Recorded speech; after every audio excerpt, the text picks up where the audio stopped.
Recording డ్యాన్సులు, దారుణమైన స్థాయిలో రికార్డింగ్ డ్యాన్సులు. మొబైల్ వ్యాన్లలో ఏకంగా లిక్కరు, మొబైల్ అసలు ఏ స్థాయిలో జరిపినారని అంటే ప్రతి నియోజకవర్గంలో ఆక్షను, ఇవన్నీ చేయడానికి ఆక్షను. మా పులివెందులలో కూడా 3 కోట్ల కంటెస్ట్ చేసిన ఎమ్మెల్యే 3 కోట్లకు అమ్ముకున్నాడు. వీళ్ళు ఎక్కడెక్కడి నుంచో వచ్చి అక్కడ సెటప్ చేస్తారు. 9 సెంటర్లలో 8 సెంటర్లలో పెట్టుకుంటారండి టికెట్లు దోచేయడము. ఆశ్చర్యం ఏంటంటే ప్రభుత్వం దగ్గర నుండి చేయిస్తుంది. ఎమ్మెల్యేలకింత, చంద్రబాబుకింత, లోకేష్కింత అందరూ పంచుకోవడం, పోలీసులకింత. అసలు ఇటువంటి పరిపాలన, ఇటువంటి పరిస్థితి ఎప్పుడు కూడా చూడలే. ఏ స్థాయిలోకి వెళ్ళిపోయిందనంటే ఈ జంగల్ రాజ్యం అనేది నిజంగా అనుకుంటేనే ఆశ్చర్యం కలిగించే విషయం. ఓ డిఎస్పీ అనేవాడు మైక్ పట్టుకుంటాడు, యూనిఫామ్లో ఉన్నాడు, మైక్ పట్టుకున్నాడు, ఊపేయి కుదిపేయి అంటాడు.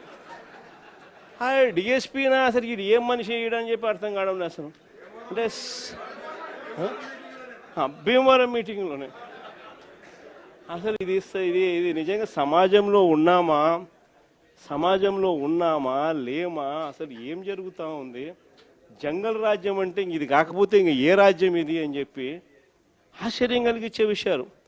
నిజంగా ఈ బరితెగింపు అన్నది, ఈ విచ్చలవిడితనం అన్నది నిజంగా ఏ స్థాయికి వెళ్ళిపోయిందనంటే చంద్రబాబు నాయుడు గారి ఎమ్మెల్యేలు, చంద్రబాబు నాయుడు గారికి సంబంధించిన వాళ్ళంతా ఏ స్థాయిలోకి వెళ్ళిపోయినారంటే నిన్న 20 పేపర్లో చూసిన కోడూరు ఎమ్మెల్యే ఆరవ శ్రీధర్, అదే మనిషేనా అసలు ఇది ఎమ్మెల్యేనా అని అనిపిస్తుంది నాకు. అసలు ఈ అరవ శ్రీధర్ అనేవాడు ప్రభుత్వ ఉద్యోగి అయిన ఒక అమ్మాయిని భయపెట్టి, బెదిరించి, రేపు చేసి, హెరాస్ చేసి, స్వయంగా ఆ అమ్మాయి తనకు జరిగిన అన్యాయాన్ని కూడా ఏకంగా సాక్ష్యాలు, ఆధారాలతో సహా బయట పెట్టింది. ఆముదాల వలస ఎమ్మెల్యే ఇంకోడు కూన రవికుమార్. ఈయన గారి వేధింపులు భరించలేక గవర్నమెంట్ స్కూల్ ప్రిన్సిపల్ ఆత్మహత్యా యత్నం చేసుకుంటే ఇప్పటి వరకు చర్యలు లేవు. సతివీడు ఎమ్మెల్యే కోనేటి ఆదిమూలం ఒక మహిళను బలాత్కారం చేసిన చివరికి ఆ అధికారిని ఉపయోగించి ఆ కేసునే క్లోజ్ చేయించుకుంటారు. ఎంత దారుణంగా జరుగుతుందనంటే ఇంకొకడు మంత్రి సంధ్యారాణి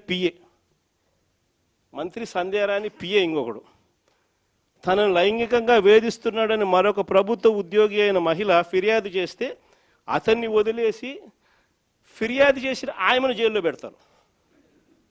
ఆయమ మీద కేసు. ఇంకోడు గుంటూరు ఈస్ట్ ఎమ్మెల్యే నజీర్ ఇంకోడు. ఈ మనిషి అశ్లీల వీడియోలు కూడా ఆయనతో మాట్లాడుతున్నాడు, ఈడు అశ్లీల వీడియోలు చూస్తూ ఉన్నాడు, ఈడు అశ్లీలంగా చేస్తూ. అసలు వీళ్ళు ఎవడు అసలు ఏ ప్రపంచంలో ఉండో. ఇంకోడు మంత్రి సుభాష్, వాసంశెట్టి సుభాష్ ఇంకోడు. ఏకంగా అశ్లీల డ్యాన్సులు చేస్తూ ఏకంగా చిందులేస్తా అన్నట్టు. అశ్లీల డ్యాన్సులు చేస్తూ ఏకంగా స్టేజ్ ఎక్కి చిందులేస్తున్నాడు మంత్రి. అసలు నాకు ఆశ్చర్యంగా ఉంది. అసలు జంగల్ రాజ్యం అని అంటే ఇంకా వేరే పేరు ఏమైనా ఉంటుందా ఈ ప్రభుత్వంలో జరుగుతూ ఉన్న పనులకు? అసలు ఈ స్టేజ్లోకి ఒక ప్రభుత్వం పోవడం ఏంది? దగ్గరుండి ఇట్లా టోళ్ళని తీసుకొని పోయి ఇన్సిడెంట్ జరిగితే భయము భక్తి లేకపోకుండా మరుసటి రోజు జైల్లో పెట్టాల్సిన వాళ్ళందరినీ జైలు అనేది ఎలా ఉంటుందో చూపించాల్సింది పోయి, ఇలాంటిది ఏదైనా చేయాలంటే బొల్లులో భయం అనేది ఎలా ఉంటుందో చూపించాల్సింది పోయి, వీళ్ళందరినీ ప్రోత్సహిస్తాడు ఎవడు? వీళ్ళందరినీ ప్రోత్సహిస్తూ ఉండేది వీళ్ళు. సాక్షాత్తు దగ్గరుండి చంద్రబాబు నాయుడు, ఆయన కొడుకు, ఆయన ప్రభుత్వం.